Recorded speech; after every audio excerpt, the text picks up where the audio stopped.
हरियाणा विधानसभा चुनाव की घोषणा होते ही दिल्ली बीजेपी एक्टिव मोड में है। सियासी गुड़ागड़ित के साथ ही प्रचार भी रणनीति के तौर पर किया जा रहा है। हरियाणा की सियासी बिसात पर दिल्ली बीजेपी की पूरी ताकत है। दरअसल इनकी तैयारी है, इनके ऊपर जिम्मेदारी है कि हरियाणा की विधानसभा सीटों पर चुनावी मैदान में उतरने वाले आम आदमी पार्टी के तमाम उम्मीदवारों की पोल खोलना। दिल्ली के कई विधायक, सांसद और कार्यकर्ताओं की रिश्तेदारी भी हरियाणा में है। इसे देखते हुए वो भी वहीं डेरा डाले हुए हैं।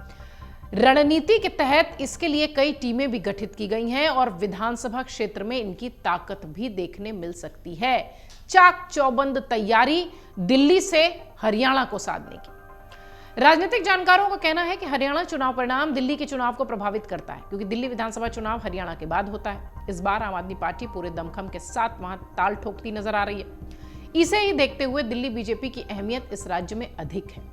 जिस तरह से प्रदेश बीजेपी दिल्ली में आम आदमी पार्टी की सरकार के कथित भ्रष्टाचार, शराब घोटाले, शीश महल घोटाले, भारी जल जमाव, नालों की सफाई, ये सारे मामले हैं, दिल्ली सरकार की नीतियों पर उसे घेरते हुए दिखाई पड़ रहे हैं। इसी तर्ज पर बीजेपी नेता हरियाणा के मतदाताओं के बीच जाएंगे, यानी दिल्ली का उदाहरण देते हुए हरियाणा वोटर्स को प्रभावित करेंगे।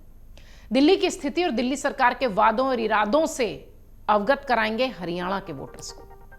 चुनावी राज्य हरियाणा पहुंचकर दिल्ली के बीजेपी कार्यकर्ता डोर टू डोर कैंपेन करने वाले हैं। हैंडबिल को लेकर हर मतदाता से मिलेंगे और आम आदमी पार्टी की दिल्ली में की गई घोषणाओं का कितना फायदा, कितना नुकसान है, उस पर भी सवाल उठाते नजर आएंगे।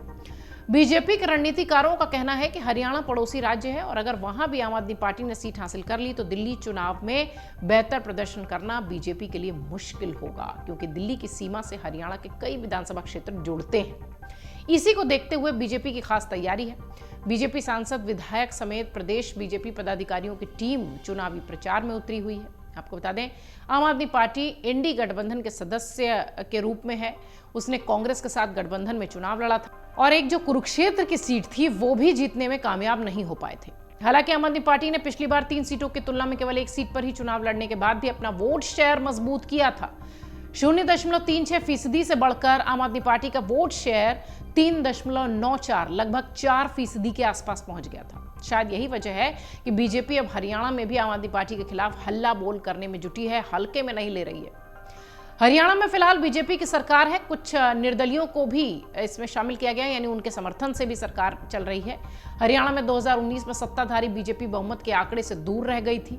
उसे 40 सीटों पर जीत मिली थी। 90 सदस्य वाली विधानसभा में बहुमत के लिए 46 सीटों की आवश्यकता होती है। जादुई आंकड़ा 46 है। चुनाव के बाद 10 सीटों वाली जेजेपी के साथ पार्टी ने गठबंधन किया था, राज्य की सत्ता में वापसी की थी।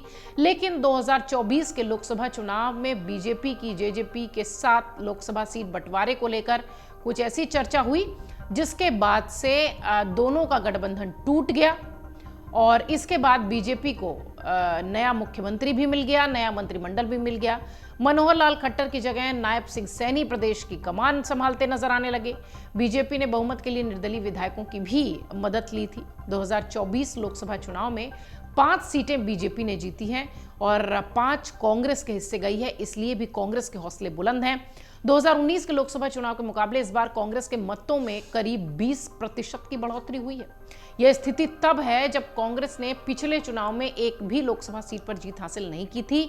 इस बार के चुनाव में 5 लोकसभा सीटें जीतने के साथ ही कांग्रेस ने 46 विधानसभा सीटों पर बढ़त हासिल की है, जिसे लेकर कांग्रेस के रणनीतिकार उत्साहित हैं। कांग्रेस भले ही 5 लोकसभा सीटें जीत पाई हो, लेकिन राज्य की सभी 10 लोकसभा सीटों पर उसके मत प्रतिशत में बढ़ोतरी हुई है, जिसे लेकर कांग्रेस के रणनीतिकारों को लगता है कि उसके द्वारा निर्धारित लक्ष्य को आसानी से प्राप्त किया जा सकता है। लोकसभा चुनाव में जब से कांग्रेस पार्टी ने हरियाणा में 10 में से 5 सीटें जीती हैं, पार्टी अपनी वापसी मान रही है, यानी 3 साल बाद का सूखा मिटते हुए देखेंगे भूपेंद्र सिंह हुड्डा, ऐसा वो दावा कर रहे हैं। पूर्व मुख्यमंत्री भूपेंद्र सिंह हुड्डा और उनके बेटे दीपेंद्र हुड्डा हरियाणा मांगे हिसाब से सरकार पर हमलावर हैं, कैंपेन चला रहे हैं। वहीं कुमारी शैलजा ने अपने अंदाज में बीजेपी को निशाने पर लेना शुरू कर दिया है। सवाल यह उठता है कि क्या बस इतने भर से ही कांग्रेस वापसी कर लेगी? 3 टर्म से लगातार बीजेपी आ रही है। क्या सिर्फ इतने भर से ही भूपेंद्र सिंह हुड्डा और कुमारी शैलजा की जो स्ट्रैटेजी है उससे कांग्रेस हरियाणा में वापस आ पाएगी? ये सोचने वाली बात है। 2024 लोकसभा चुनाव के मतदान के आंकड़ों के मुताबिक विधानसभा क्षेत्र पर अनुमान लगाया गया है कि राज्य में त्रिशंकु सदन की स्थिति भी बन सकती है। लेकिन अगर विपक्षी पार्टियां एक साथ आ जाती हैं तो वो बढ़त हासिल कर सकती हैं। 4 अक्टूबर वो तारीख जब पता चलेगा कि हरियाणा की जनता ने किसे चुना। प्रयोग ढेरों दोनों खेमों से हो रहे हैं, खासतौर से वो दो पार्टी जो कि चुनाव मैदान में एक साथ आमने सामने दिखाई पड़ रही है, कांग्रेस और बीजेपी। आम आदमी पार्टी की भी एंट्री हो चुकी है। जैसा कि हमने कहा, प्रयोग पर प्रयोग हो रहे हैं। ये प्रयोग कितने सफल हुए ये पता चलेगा 4 अक्टूबर को।